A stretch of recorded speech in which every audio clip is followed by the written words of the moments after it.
Hello friend, welcome back to my channel. আমি রিম্পি, তোমরা দেখছো রিম্পি.বি লাইফস্টাইল চ্যানেল। আশা করছি সবাই ভালো আছো, আমিও খুব ভালো আছি। তো তোমাদের সাথে অনেক দিন ধরে ভিডিও শেয়ার করা হচ্ছে না, তার জন্য এই ভিডিওটা অনেক দিন আগেই করে রেখেছিলাম। আমার মোবাইলটা খারাপ হয়ে গেছে, তো ওর মোবাইলটা দিয়ে গেছে, তার জন্য আজকে ভিডিওটা এডিট করছি আর আজকে পোস্ট করে দেব। আর কি বলবো তোমাদের সাথে, যে সকাল থেকে অনেক কাজ ছিল বাইরে, তার জন্য ভিডিও করতে পারিনি। আর এখন ঘরে এসেছি, রান্না বান্না করব, ওইটাই তোমাদের সাথে শেয়ার করব যে আমি কি রান্না করছি। আর দেখতে থাকো।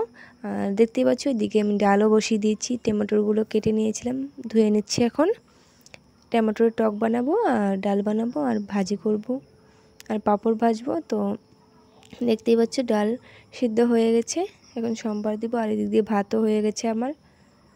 তো দেখতে থাকো কি করি না করি। দেখতেই পাচ্ছ ফ্রেন্ড, পাঁপড়গুলো ভেজে নিচ্ছি। আর একটা কথা তোমাদের সাথে বলি, যে তোমরা আমাকে কেন কমেন্টে বলো না যে কীরকম লাগে আমার ভিডিওগুলো, তাহলে বুঝতে পারবো যে ভালো না হলে আমি ভালো করার চেষ্টা করব। তোমরা কমেন্টে জানিয়ে দিও যে কীরকম হয় ভিডিওগুলো। আমি জানি বেশি একটা ভালো হয় না, কারণ আমার মোবাইলটা বেশি একটা ভালো না। আর এখন ওর মোবাইলটা এনেছি, আশা করব যে ওর মোবাইল দিয়ে ভিডিও করলে হয়তো ভালো হবে। এখনও করিনি, তো করব। তো দেখতে পাচ্ছ আমি তেল কীভাবে দিচ্ছি, অল্প অল্প দিচ্ছি, কারণ আমি অল্প কিপটে টাইপের, তো তার জন্য আমি নিজেই বলি, সবাইকেই বলি, কারণ আমি সব কিছুতেই অল্প কঞ্জুসি করি, কারণ কম কম ব্যবহার করি, যাতে শেষ হয়ে গেলে যাতে লগে লগে আর আনতে না হয়, যাতে একদিন পার হয়ে যায় এরকম করে। আর দেখতেই পাচ্ছ টমেটোগুলো ভেজে নিচ্ছি, টমেটোর টক বানাবো।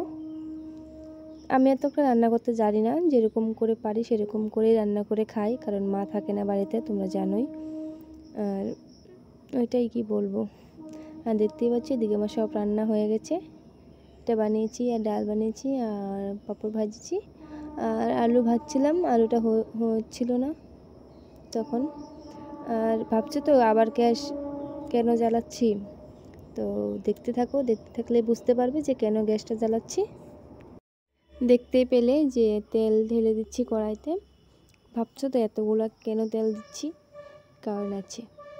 ভেবেছি যে আমের আচার দেবো, তো সবাই বললো যে তেলটা নাকি গরম করে দিতে হয়, তার জন্য গরম করে দিলাম। যে রান্না করছিলাম, তো তারপর খাওয়া দাওয়া করে নিলাম। এত খিদে পেয়েছিল, তো তার জন্য খেয়ে নিলাম। আর এখন আচার বানাবো, আমের আচার। তো অনেকদিন আগেই কেটে রেখে দিয়েছিলাম।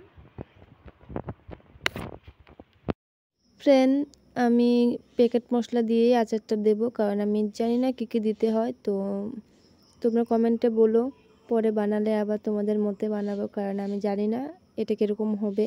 আর দেখতে পাচ্ছ সব মশলাগুলো দিয়ে দিচ্ছি একটা টেমার ভিতরে।